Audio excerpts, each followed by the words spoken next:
नमस्कार। भारत दर्शन में आप सभी का स्वागत है। प्राचीन भारत में नालंदा विश्वविद्यालय उच्च शिक्षा का सर्वाधिक महत्वपूर्ण और विश्व विख्यात केंद्र था। यह दुनिया का सबसे पुराना विश्वविद्यालय में से एक है। इस विश्वविद्यालय में भारत ही नहीं बल्कि कोरिया, जापान, चीन, तिब्बत, इंडोनेशिया, ईरान, ग्रीस, मंगोलिया आदि अन्य देशों के छात्र पढ़ने के लिए आते थे। इस विश्वविद्यालय में हर्षवर्धन, धर्मपाल, वसुबंधु, धर्मकीर्ति, आयुर्वेद, नागार्जुन आदि ने अध्ययन किया। यहाँ तक कि पहली बार शून्य की खोज करने वाले महान गणितज्ञ आर्यभट्ट इसी विश्वविद्यालय में पढ़ाते थे। उस समय यहाँ literature, astrology, psychology, law, astronomy, science, warfare, इतिहास, मैथ, आर्किटेक्चर, भाषा विज्ञान, इकोनॉमिक, मेडिसिन इत्यादि विषय पढ़ाए जाते थे। सबसे खास बात इस विश्वविद्यालय की यह थी, कोई भी फैसला सबकी सहमति से लिया जाता था। यानी अध्यापकों के साथ साथ छात्र भी अपनी राय देते थे। यानी यहाँ पर पूरी लोकतांत्रिक व्यवस्था थी। आज नालंदा विश्वविद्यालय के अवशेष 1.5 लाख वर्ग फीट में मिले हैं। ऐसा माना जाता है कि ये इस विश्वविद्यालय का सिर्फ 10% ही भाग है। अर्थात ऐसा कहना गलत नहीं होगा कि नालंदा विश्वविद्यालय दुनिया का दूसरा सबसे प्राचीन विश्वविद्यालय है, जिसे सिर्फ एक सरफिरा मुस्लिम आक्रमणकारी इख्तियारुद्दीन मोहम्मद बिन बख्तियार खिलजी ने नष्ट कर दिया था। खुदाई के दौरान नालंदा में ऐसी कई मुद्राएं मिली हैं, जिससे ज्ञात होता है कि इसकी स्थापना 5वीं शताब्दी में गुप्त वंश के शासक कुमार गुप्त ने की थी। इस विश्वविद्यालय को बनाने का उद्देश्य ध्यान और अध्यात्म के लिए स्थान को बनाने से था, और ऐसा कहा जाता है कि गौतम बुद्ध खुद कई बार यहाँ आए और रुके थे। नालंदा विश्वविद्यालय की लाइब्रेरी 9 मंजिला थी और इसके 3 भाग थे, रत्न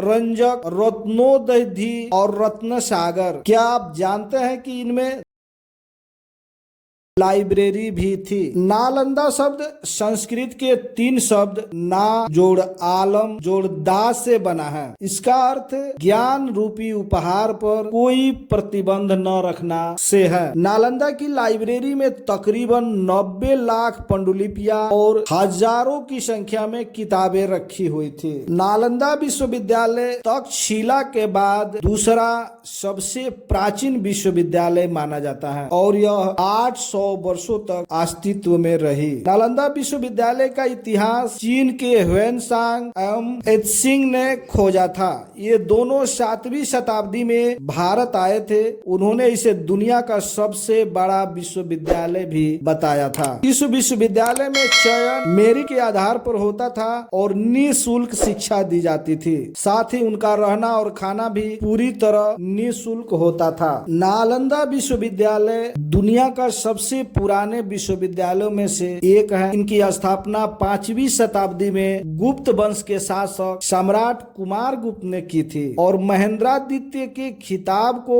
अपनाया था। यह विश्वविद्यालय बिहार की राजधानी पटना से 88 किलोमीटर दक्षिण पूर्व और राजगीर से 11 किलोमीटर उत्तर एक गांव के पास स्थित है। महायान बौद्ध धर्म के इस विश्वविद्यालय में हीनयान बौद्ध धर्म के साथ अन्य धर्मों की शिक्षा दी जाती थी और अनेक देशों के छात्र पढ़ने आते थे। पुराभिलेखों और 7वीं सदी में भारत भ्रमण के लिए आए चीनी यात्री ह्वेनसांग तथा इशिंग के यात्रा विवरणों से इस विश्वविद्यालय के बारे में विस्तृत जानकारी प्राप्त होती है। चीनी यात्री ह्वेनसांग ने यहाँ लगभग 1 साल रहकर शिक्षा ग्रहण की थी। हम आपको बता दें कि विश्व का यह प्रथम महत्वपूर्ण आवासीय विश्वविद्यालय था और उस समय इसमें तकरीबन 10,000 विद्यार्थी और लगभग 2,000 अध्यापक थे। इसमें शिक्षा ग्रहण करने के लिए विद्यार्थी भारत के विभिन्न क्षेत्रों से ही नहीं बल्कि कोरिया, जापान, चीन, तिब्बत, इंडोनेशिया, फारस तथा तुर्की से भी आते थे। आइए इस वीडियो के माध्यम से यह जानते हैं कैसे नालंदा विश्वविद्यालय का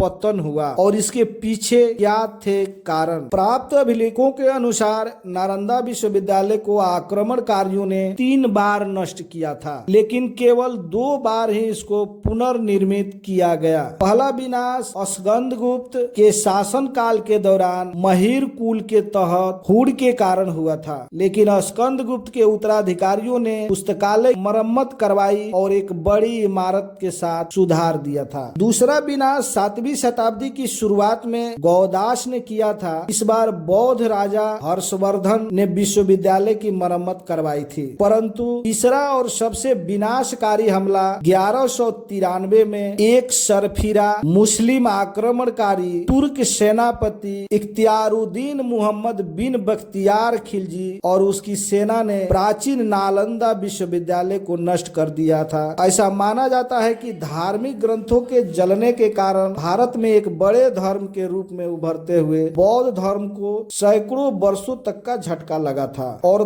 तब से लेकर अब तक यह पूर्ण रूप से इन घटनाओं से नहीं उभर सका। आइए जानते हैं कि सरफिरा मुस्लिम आक्रमणकारी बख्तियार खिलजी ने नालंदा विश्वविद्यालय को क्यों नष्ट कर दिया। उस समय बख्तियार खिलजी ने उत्तर भारत में बौद्धों द्वारा शासित कुछ क्षेत्रों पर कब्जा कर लिया था। एक बार वह काफी बीमार पड़ा, उसने अपने हकीमों से काफी इलाज करवाया। ऐसा कहा जाता है कि बख्तियार खिलजी ने अन्य सभी मुस्लिम राष्ट्रों से भी हकीम बुलवाए और उन्होंने अपनी इलाज करवाई, पर वह ठीक नहीं हो सका और वह मरणासन की स्थिति में पहुंच गया था। अब वह मरने ही वाला था, तभी किसी ने उनको सलाह दी कि वह नालंदा विश्वविद्यालय के आयुर्वेद विभाग के प्रमुख आचार्य राहुल श्रीभद्र को दिखाएं और इलाज करवाएं, परंतु खिलजी इसके लिए तैयार नहीं था। उसे अपने हकीमों पर ज्यादा भरोसा था और वह यह मानने को तैयार नहीं था कि भारतीय वैद्य उनके हकीमों से ज्यादा ज्ञान रखते हैं या ज्यादा काबिल हैं। लेकिन हार थक जाने के बाद अपनी जान बचाने के लिए उसको नालंदा विश्वविद्यालय के आयुर्वेद विभाग के प्रमुख आचार्य राहुल श्रीभद्र को बुलाना पड़ा। फिर बख्तियार खिलजी ने वैद्यराज के सामने एक अजीब सी शर्त रखी और कहा कि मैं उसके द्वारा दी गई किसी भी प्रकार की दवा नहीं खाऊंगा, बिना दवा के वो उसको ठीक करे। वैद्यराज को ठीक नहीं करने पर मौत के घाट उतार दिए जाएंगे। वैद्यराज ने सोचकर उनकी शर्त मान ली और कुछ दिनों के बाद वो खिलजी के पास एक कुरान लेकर पहुंचे। क्योंकि वे मरणासन की स्थिति में खिलजी कुरान का अध्ययन कर रहे थे और वैद्याचार्य ने उन्हें बार बार अंगुलियों में थूक लगाकर कुरान के पन्ने को पलटते हुए देख लिया था। जब वे खिलजी के पास एक कुरान लेकर पहुंचे और कहा कि इन कुरान की पृष्ठ संख्या इतना से इतना तक पढ़ लीजिए, ठीक हो जाएंगे। बख्तियार खिलजी ने वैद्यराज के बताए अनुसार कुरान को पढ़ा और बहुत कम समय में ही ठीक हो गया था। ऐसा कहा जाता है कि राहुल श्रीभद्र ने कुरान के कुछ पन्नों पर एक दवा का लेप लगा दिया था। जब वह थूक के साथ उन पन्नों को पढ़ता गया और ठीक होता चला गया। खिलजी इस तथ्य से परेशान रहने लगा कि पूरे संसार के मुस्लिम हकीम जिसे नहीं ठीक कर सके, उसे एक भारतीय वैद्यराज कैसे ठीक कर दिया। कहीं न कहीं वे मुस्लिम हकीमों से ज्यादा ज्ञानी हैं। फिर उसने देश में ज्ञान, बौद्ध धर्म और आयुर्वेद की जड़ों को नष्ट करने का फैसला किया। परिणाम स्वरूप खिलजी ने नालंदा की महान पुस्तकालय में आग लगवा दी और लगभग 9 मिलियन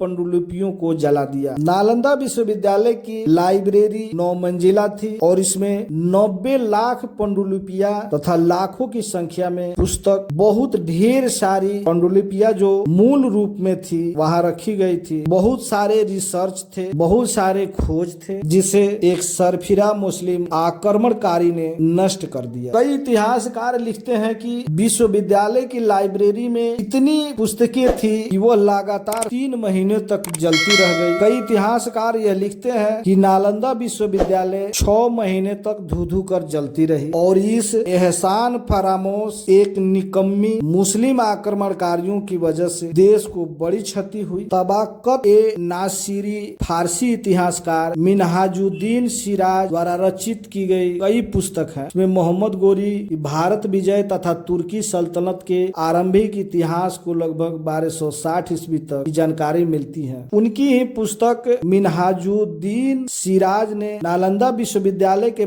बारे में भी बताया है कि खिलजी और उनकी तुर्की सेना ने हजारों बौद्ध भिक्षुओं और विद्वानों को जलाकर मार दिया, क्योंकि वह नहीं चाहता था कि बौद्ध धर्म का विस्तार हो। वह इस्लाम धर्म का प्रसार करना चाहता था। नालंदा की लाइब्रेरी में उसने आग लगवा दी, सारी पांडुलिपियों को जला दिया और कई महीनों तक यह नालंदा धू धू कर जलती रही। इन्हीं जानकारियों के साथ फिर मिलेंगे एक नए वीडियो में। तब तक के लिए जय हिंद, जय भारत, वंदे मातरम।